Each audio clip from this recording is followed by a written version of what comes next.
आज 19/7/2022ची मुरली आहे. आजच्या मुरलीचे सार आहे, गोड मुलांनो, तुम्हाला कर्मसन्यास नाही तर विकर्मांचा संन्यास करायचा आहे. कोणतेही विकर्म अर्थात पाप कर्म करायचे नाही. आजचा पहिला प्रश्न आहे, तुम्ही मुले कोणत्या अभ्यासाद्वारे डेड सायलेन्स म्हणजेच नीरव शांततेचा अनुभव करू शकता? उत्तर आहे, अशरीरी बनण्याचा अभ्यास करा. एक बाबांशिवाय दुसऱ्या कोणाचीही आठवण येऊ नये. शरीर जसे काही मृत झाले आहे. याच अभ्यासाद्वारे आत्मा डेड सायलेन्सचा अनुभव करू शकते. दुसरा प्रश्न आहे, सर्व दुःखांपासून सुटण्याची सहज विधी काय आहे? उत्तर आहे, ड्रामाला चांगल्या रीतीने बुद्धीमध्ये ठेवा. प्रत्येक पार्टधारीला साक्षी होऊन पहा, तर दुःखातून मुक्त व्हाल. कधी कोणत्याही गोष्टीचा धक्का बसणार नाही. आजचे गीत आहे, ओम नमः शिवाय. ओम शांती. हे जे गीतामधील शब्द आहेत, शिवाय नमः, हे भक्तीचे शब्द आहेत. हे शिवबाबा, आम्ही तुम्हाला नमस्कार करतो, परंतु भक्त हे जाणतच नाहीत की शिवबाबा कोण आहे. कोणीही शिवभक्त शिवबाबांना जाणत नाही. शिवबाबा अगदीच साधारण अक्षर आहे, तर शिवाय नमः म्हणणे हा देखील भक्तीचा अंश आहे. आता तुम्हाला काय म्हणायचे आहे? तुम्ही असे कधी सांगणार नाही की शिवाय नमः म्हणा.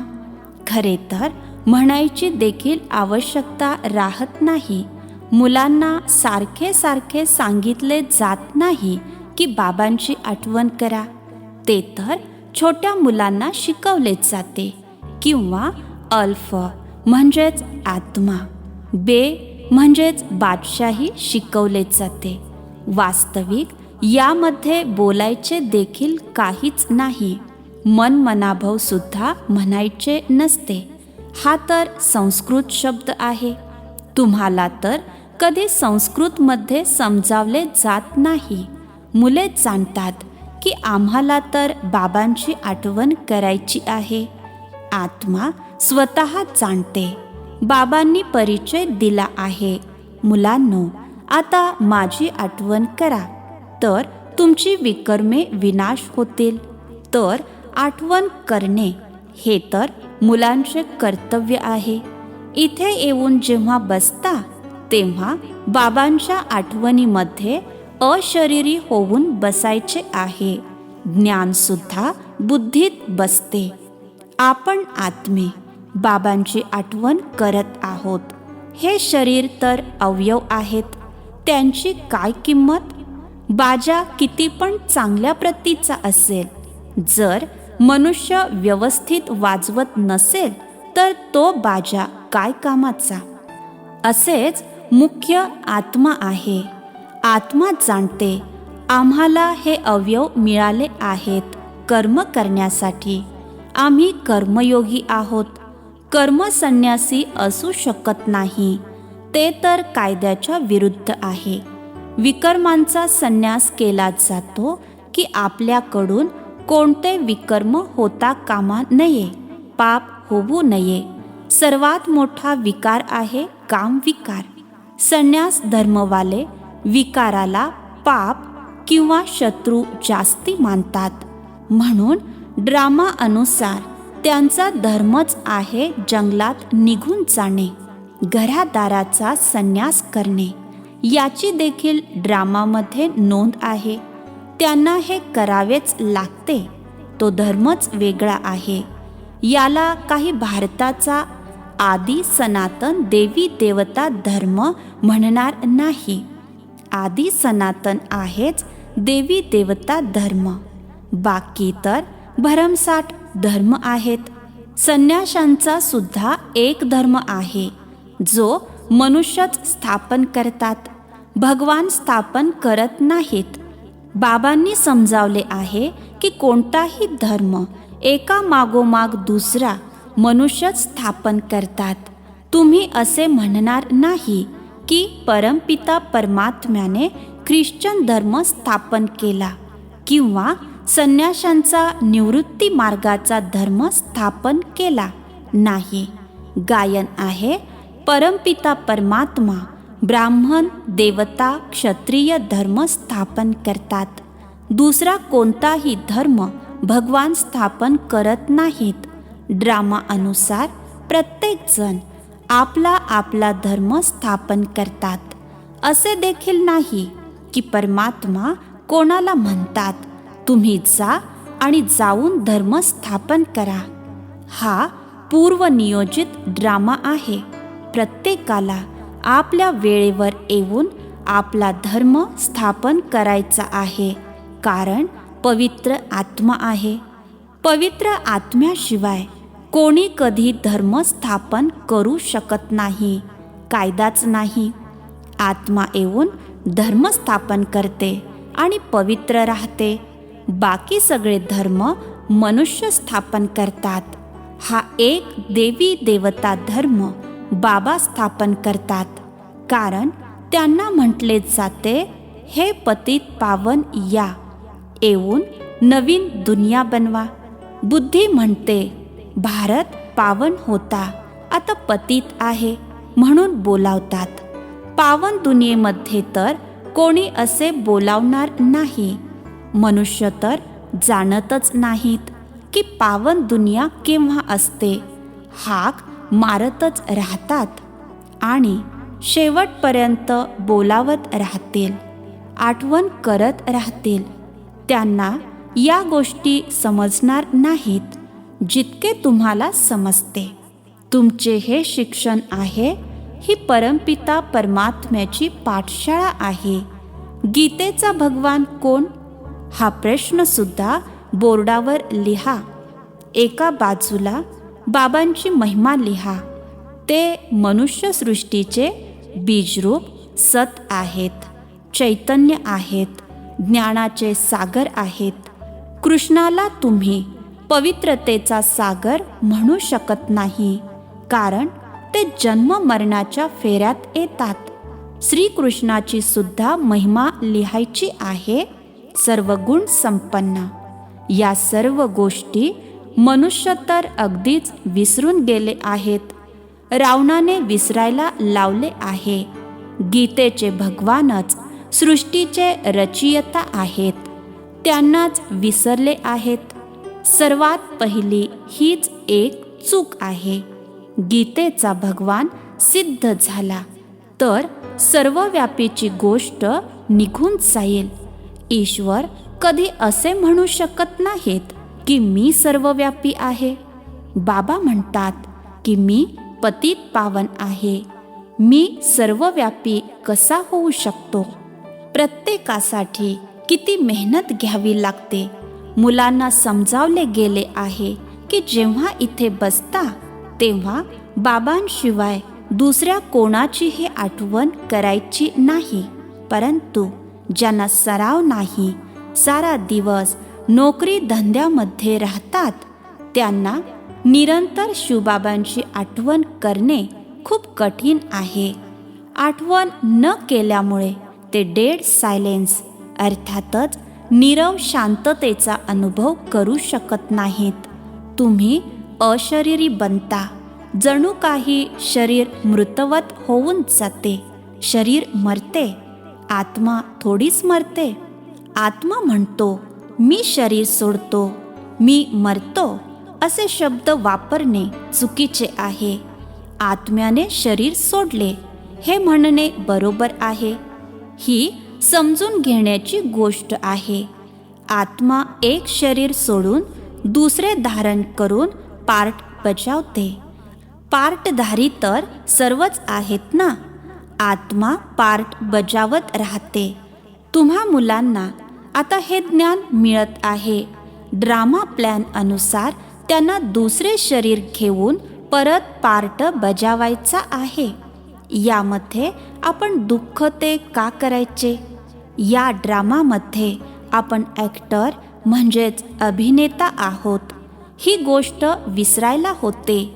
ड्रामाला जाणतील तर कधी दुःखी होणार नाहीत. तुम्ही ड्रामाच्या आदी मध्य अंताला जाणून म्हणता, अमक्या आत्म्याने शरीर सोडले, जाऊन दुसरे शरीर घेतले. प्रत्येक जण आपला पार्ट बजावत आहे. भले तुम्हाला ज्ञान मिळाले आहे, तरीही जोपर्यंत परिपक्व अवस्था होत नाही तोपर्यंत थोडासा धक्का जाणवतोच. रावण राज्यात जडजडीभूत झाले आहात ना, त्यामुळे लगेच धक्का बसतो. सतयुगामध्ये कधी धक्का बसत नाही. तिथे तर बसल्या बसल्या शरीर सोडतात. आता जाऊन नवीन शरीर घ्यायचे आहे. जसे सापाचे उदाहरण आहे ना, इथे तर सगळेच रडायला लागतात. कुठून कुठून येऊन सयापा म्हणजेच शोक करतात. सतयुगामध्ये अशा गोष्टी नसतात. संगम युगातच तुम्ही रामराज्य आणि रावण राज्यातील रूढी परंपरांना जाणता. रामराज्यामध्ये तुम्ही रावण राज्याला जाणत नसता. रावण राज्यामध्ये तुम्ही राम राज्याला जाणत नसता. संगमावर तुम्ही दोन्ही राज्यांना जाणता. बाबा येऊन साऱ्या ड्रामाच्या आदी मध्य अंताचे गुपित समजावतात. हे अगदी बरोबर आहे. अशी भावना आली पाहिजे. जोपर्यंत तुम्ही ब्राह्मण नव्हता तोपर्यंत काहीच जाणत नव्हता. ज्ञाना वाचून मनुष्य जसा जंगली आहे.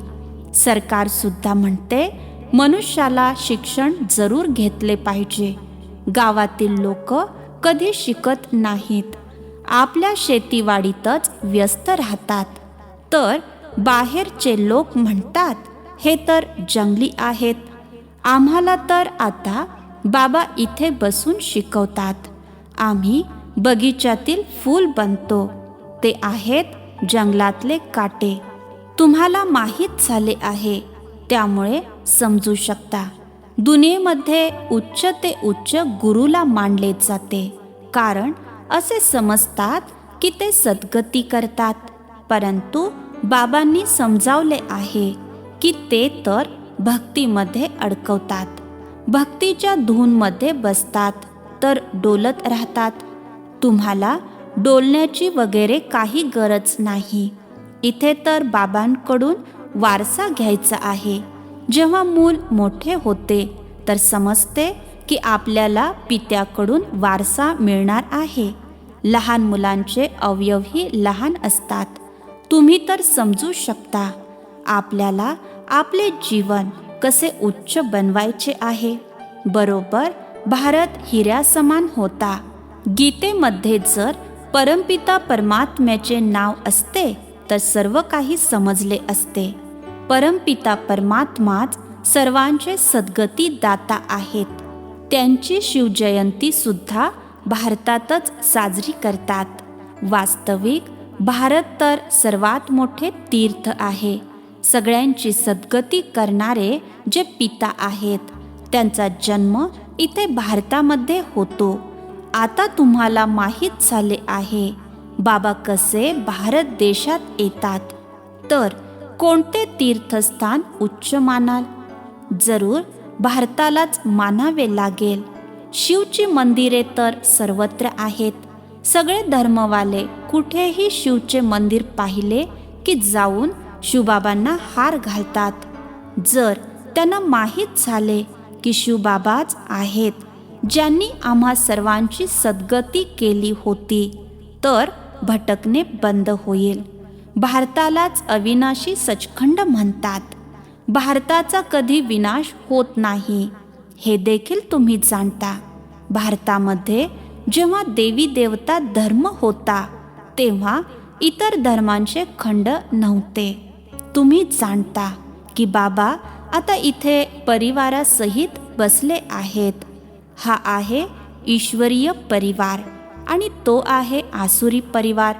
तुमच्यामध्ये सुद्धा असे काही जणच आहेत जे खूप चांगल्या रीतीने समजतात. शुद्ध अहंकारामध्ये राहतात. देह अभिमान आहे अशुद्ध अहंकार. देवतांच्या चेहऱ्यावर किती हर्षित भाव असतो. तुमचा शुद्ध अहंकार गुप्त आहे. आत्म्याला खूप खुशी होते. ओहो, कल्पानंतर पुन्हा बाबा भेटले आहेत. आम्हाला राज्यभाग्याचा वारसा देण्याच्या लायक बनवत आहेत. खूप खुशी असली पाहिजे. तुमच्या विरुद्ध बरेच जण आहेत. तुमची पहिली गोष्ट आहे ईश्वर सर्वव्यापी नाही, आणि दुसरी गीतेचा भगवान कृष्ण नाही. या आहेत दोन मुख्य चुका. म्हणून बाबा म्हणतात की सर्वात प्रथम हे विचारा, परमपिता परमात्म्याशी तुमचा काय संबंध आहे. आणि हे सुद्धा विचारा की गीतेचा भगवान कोण आहे. न्याय द्या. या कोड्याला सोडवा. याला सोडवाल तर सेकंदात जीवनमुक्ती मिळवू शकता. जनक राजाप्रमाणे सेकंदात जीवनमुक्ती. ही गोष्ट तर भारतामध्ये प्रसिद्ध आहे. जनक राजा म्हणाले, असा कोण आहे जो मला सेकंदात ब्रह्मज्ञान देईल. हे ब्रह्मज्ञान आहे ना, जे ब्राह्मण ब्राह्मणी देतात. त्यांना ज्ञान देणारे ज्ञानाचे सागर शिव आहेत. या गोष्टींना तर ते समजतही नाहीत. ब्रह्मज्ञान म्हणतात. ब्रह्मभोजनाला ब्रह्मभोजन म्हणतात. ब्रह्म तत्व आहे. ब्रह्मा तर आहेत पिता. त्यांचा पिता आहे शिव. या गोष्टी मनुष्य बिलकुल जाणत नाहीत. सुरुवातीला या गोष्टी तुम्हाला थोड्याच समजावल्या होत्या. तेव्हा तुम्ही मुले सगीर म्हणजेच लहान होता. आता बालिक म्हणजेच मोठे झाले आहात. बाबा म्हणतात, आज तुम्हाला गुह्य गोष्टी समजावतो आहे. गोष्ट एकदम सहज आहे. मन मनाभव. जसे झाड आणि बीजाचा विस्तार किती मोठा आहे समजावत राहतात. आता आपण त्रिकालदर्शी बनलो आहोत. रचयिता आणि रचनेच्या आदी मध्य अंताला जाणले आहे. यावेळेस तुमच्याशिवाय अजून कोणीही या सृष्टीच्या आदी मध्य अंताला जाणत नाही. आपण सुद्धा जाणत नव्हतो. आता तुम्ही समजता की जेव्हापासून जास्ती भक्ती सुरू झाली आहे, आमची उतरती कला होत गेली. चढती कला असते तेव्हा तर सर्वांचे भले होत असते. उतरत्या कलेमध्ये कुणाचे भले झाले आहे काय? या सर्व समजून घेण्याच्या गोष्टी आहेत. याची सुद्धा ड्रामामध्ये नोंद आहे. हा खूप चांगला विषय आहे. गीतेचा भगवान कोण हे कोडे सोडविल्यास तुम्ही बाबांचा वारसा मिळवून विश्वाचे मालक बनू शकता. मनुष्य विश्वाचा मालक निराकारला समजतात, परंतु विश्व तर सृष्टीला म्हटले जाते. बाबा विश्वाचे मालक बनत नाहीत. बाबा म्हणतात, मी निष्काम सेवाधारी आहे. तुम्ही खूप प्रिय मुले आहात. मी तुमचा ओबिडियंट सर्वेंट म्हणजेच आज्ञाधारक सेवाधारी आहे. तुम्ही बोलावता, हे पतित पावन येऊन पावन बनवा. हाजीर सरकार आलो आहे. बाबा मुलांचा सेवाधारीच आहे. मग काही कपूत सुद्धा निघतात. बाबांचे तर निराकारी निरहंकारी असे गायन आहे. उच्च ते उच्च ईश्वर आणि मग त्यांचा हा रथ. काही मुले म्हणतात, आम्ही शिवबाबांच्या रथासाठी कपडे पाठवून देतो. रथाचा तर आम्ही पाहुणचार करू शकतो ना. शिवबाबा खात नाहीत. कुणाचा पाहुणचार करावा? यांचा पेहराव तर तोच चालत आलेला आहे. कोणता अहंकार नाही, कोणता बदल नाही. यांना पाहून समजतात, हे तर सोनार होते. हे कसे प्रजापिता होऊ शकतात? अरे, यात गोंधळून जाण्याची काय गरज आहे? येऊन समजून घ्या. आम्ही ब्रह्मामुखद्वारा वंशावळी बनलो. आमचा हक्क आहे विश्वाचा मालक बनण्याचा. अच्छा, गोड गोड खूप वर्षानंतर भेटलेल्या मुलांप्रती मात पिता बापदादांची प्रेमपूर्वक आठवण आणि सुप्रभात. आत्मिक पित्यांचा आत्मिक मुलांना नमस्ते. आम्हा आत्मिक मुलांचाही आत्मिक पित्यांना नमस्ते. धारणेसाठी मुख्य सार आहे. पहिला पॉइंट, अशुद्धतेला सोडून शुद्ध अहंकारामध्ये राहायचे आहे. हा चेहरा देवतांसारखा सदैव हर्षित राहण्यासाठी अपार खुशीमध्ये राहायचे आहे. दुसरा पॉइंट, बापदादांसमान निरहंकारी बनायचे आहे. सेवाधारी बनून पुरावा द्यायचा आहे. कधी कपूत बनायचे नाही. आजचे वरदान आहे, एक बाप दूसरा न कोई. या स्थितीद्वारे सदा एकरस आणि लवलीन राहणारे सहजयोगी भव. एक बाप दूसरा न कोई या स्थितीद्वारे सदा एकरस आणि लवलीन राहणारे सहजयोगी भव. विस्तार आहे, एक बाप दूसरा न कोई. जी मुले अशा स्थितीमध्ये राहतात त्यांची बुद्धी सार स्वरूपात सहज स्थित होते. जिथे एक बाबा आहेत तिथे स्थिती एकरस आणि लवलीन आहे. जर एकाऐवजी कुणी दुसरा तिसरा आला तर खिटपीट होईल. म्हणून अनेक विस्तारांना सोडून सार स्वरूपाचा अनुभव करा. एकाच्याच आठवणीत एकरस रहा तर सहजयोगी बनाल. आजचे स्लोगन आहे, हृदयामध्ये नेहमी हेच अनहद गीत वाजत राहिले पाहिजे की मी बाबांची, बाबा माझा. अच्छा, ओम शांती.